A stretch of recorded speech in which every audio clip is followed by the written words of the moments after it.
అటువంటి అద్భుతమైనటువంటి నిర్మాణాలు కలిగినటువంటి దేశం. లేపాక్షి లేదు.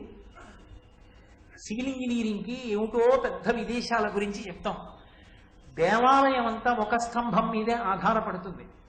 ఆ ఒక్క స్తంభం మీదే ఆధారపడి ఉంటుందన్న విషయాన్ని నమ్మలేక కప్పంతా ఆ ఒక్క స్తంభం మీదే ఆధారం. ఒక్క స్తంభం మీద కప్పు నిలబడదు.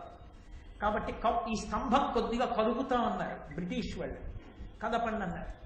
గుణపాలు తీసుకొచ్చి ఎందుకైనా మంచిది, ఇది పడిపోతే మనం నలిగిపోతాం, వాళ్ళకి నమ్మకం లేదు, ఇన్ని స్తంభాలు ఉండగా ఈ స్తంభం మీదే ఎలా ఆధారపడుతుంది. స్తంభాన్ని గుణపాలతో కొట్టి ఒక్క అంగుళం జరిపారు. లేపాక్షి దేవాలయం కప్పు ఒరిగిపోయింది కొంతమేర. ఇప్పటికీ మీరు వెడితే బోర్డు పెట్టి ఆ స్తంభం చుట్టూ ఎక్కడుండేదో ఎన్ని అంగుళాలు జరిగిందో చూపిస్తారు ఆ స్తంభాన్ని.